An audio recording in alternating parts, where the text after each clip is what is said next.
Here we are for the final, hopefully, video for the Calc Summer Packet. We're looking at factoring completely here. There's no solving involved, just straight up factoring. This has quadratic form, so it looks like an x squared and an x squared. 36 can be 6 and 6, but that only makes 12. We need 13. It can be 12 and 3, that makes 15 or 9. So how about 9 and 4? Minus 9, minus 4, they're both differences squared, so x minus 3, x plus 3, and x minus 2, x plus 2. There we are, factored completely. Expand completely, well, 2x minus 3 times 2x minus 3 times 2x minus 3. I'm going to take two of them, and that gives me 4x squared. Middle term will be minus 6x and minus 6x, that's a minus 12x, plus 9, and that was only two of them. We got one more. So here I'm going to send my 4x squared through, and I get 8x cubed minus 12x squared. Now I'll send my negative 12x squared through, I get minus 24x squared plus 36x. Send my 9 through, I get plus 18x minus 27. Combine like terms, 8x cubed minus 36x squared plus 54x minus 27. Right without radicals, well, a 7th root is the same as a 1/7 power, so that's cosine 3/7 x. This would be 3 over 4 sine to the 1/2 of x. Alright, just recognizing that sine of x squared or cubed is the same thing as sine squared. Okay, this location is the same as that location. Typically written like this. However, written like this when we get into derivatives, so that's kind of the importance here for derivatives and integrals, knowing you can switch locations. And the final page, write in the form ax to the n, where a and n are constants. So I'm going to have x to the 3/7. So a is 1, n is 3/7. Here, I'm going to start with 2/3. The root x is in denominator, so that's the same as having an x to the negative 1/2 here, which then I can write as 2/3 x to the negative 1/2. A is 2/3, n is negative 1/2. 15 over 5 is 3, x to the negative 4. Easy enough. 21, copy and fill in the table without the use of the calculator, and ideally without the use of notes. Got to know your unit circle. Okay, so pi over 6 is 30 degrees, pi over 4 is 45. Pi, remember, is 180 degrees, so pi over 3, 180 divided by 3 is 60. Here's 90. Pi, remember, is 180. 180 divided by 2 is 90, times 3 is 270. Alright, this is pi over 6.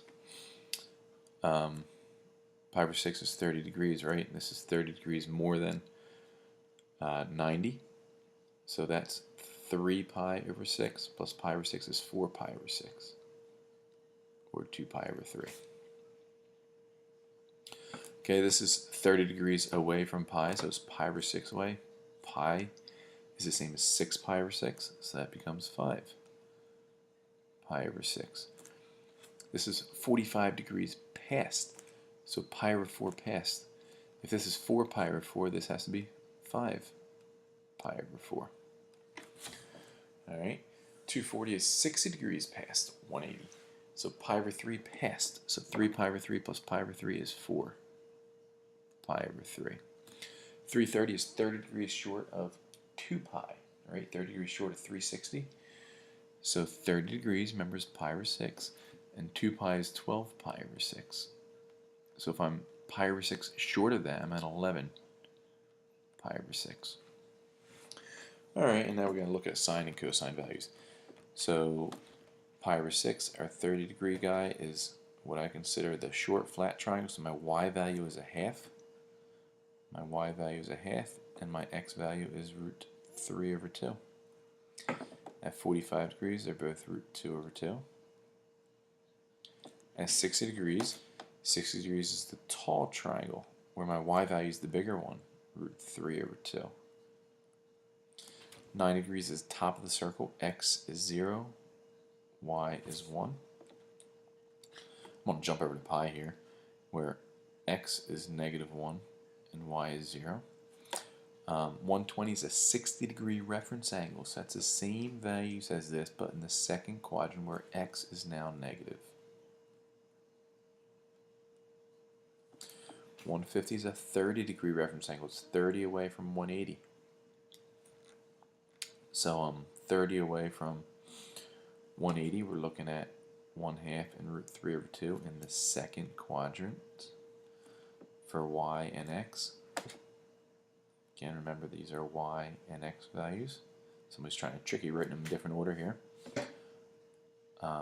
Second quadrant, your sine value is positive and your cosine is negative. Here we have a 45-degree reference angle in the third quadrant, so they are both negative. Here we have a 60-degree reference, still in the third quadrant. 60-degree reference still in the third quadrant. So 60 degrees, root 3 over 2 and 1/2 for y and x, but in the third quadrant, so they're both negative. Quadrantal, bottom of the circle, x is 0, y is a negative 1. And finally, the fourth quadrant with a 30-degree reference angle. Y value is negative, x value is positive. Alright, here we're looking at a second quadrant angle, so I'm going to draw out my second quadrant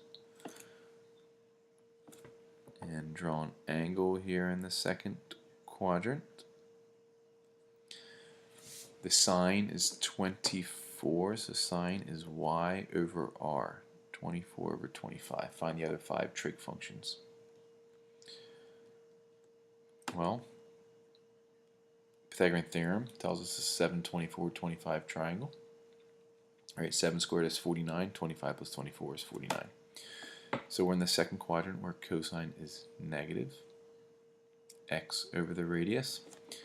If we know sine, we know cosecant. It's going to be 25 over 24. If I know cosine, I know secant. It's going to be negative 25 over 27. Sorry, negative 25 over 7. And tangent, y over x. Second quadrant, tangent is negative because the x value is negative, and cotangent, we know, if we know tangent, negative 7 over 24. And we are on to the last problem. Be careful with this one. Do not divide both sides by sine. You will lose solutions. So I'm going to subtract sine from both sides and set it equal to 0.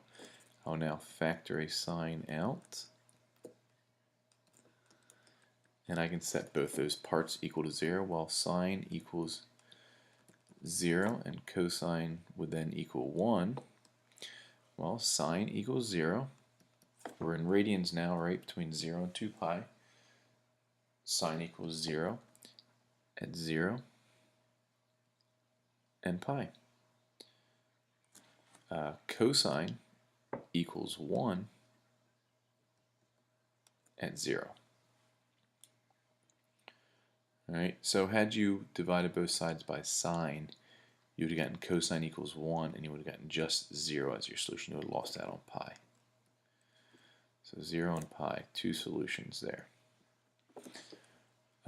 Part B, for sine of theta equals, I'm going to write cosecant as 1 over sine. Multiply both sides by sine. Divide by 4. and take a square root, and be careful whenever you take a square root to write plus or minus. So where does sine equal positive, negative half? So that's just telling every quadrant where sine has a value of a half or negative half. So all 4 quadrants are involved. Sine takes on a value of half at 30 degrees, or in this case pi over 6. So we're pi over 6, 5 pi over 6,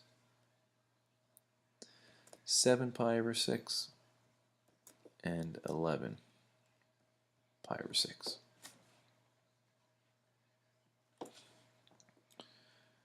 C, square root of 2 sine of theta. I'm going to add 1 to both sides, equals 1.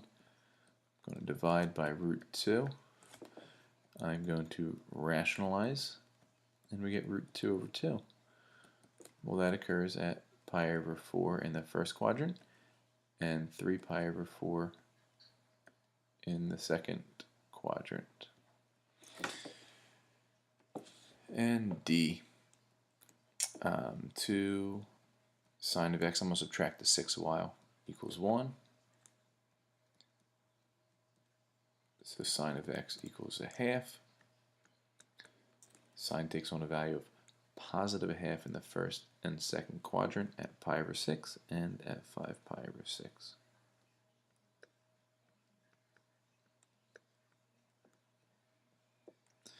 And there we are for the summer packet for calculus. Hope you did well in this. Hope you did well in the summer packet test. And I hope we have a successful year together. See you later.